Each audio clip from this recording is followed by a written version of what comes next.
Wow, grabe. Ang ganda pala ng bahay nila, Elaine. Ano kayang pwedeng makuha dito?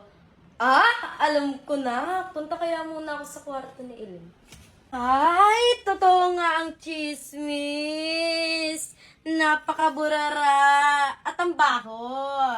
Try ko nga humiga dito. Imagine ko katabi ko si Ace tsaka si Saidi. Rico. Ang tigas naman ang higaan ni Elaine. Tignan ko nga yung mga makeup niya dito. Grabe, ang dumi naman. Punta nga ako sa kusina, baka maraming pagkain. Wow, grabe, ang ganda naman ng kusina nila.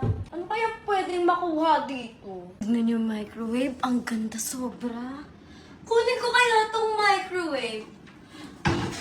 Ang bigat, isa pa nga. Oy! Ano yung ginagawa mo? Kuya Yuki, mag-aano po ako ng eto po, bigas po. Mag-microwave po ako doon. Ma-microwave mo yung bigas? Opo, gusto ko po kasi yung ganyan, yung mina-microwave po. Okay. Lalagyan mo lang ng tubig yan, pwede mong i-microwave. Opo. Pero yung bigas na ayaw mo, sinaing? Hindi po, ito na lang po. Thank you po. Okay, sige. Mahalas, kakainis. Hindi na ako galit, baby, uwi ka na. Hinihintay kita dito kanina pa. Don't need no one to tell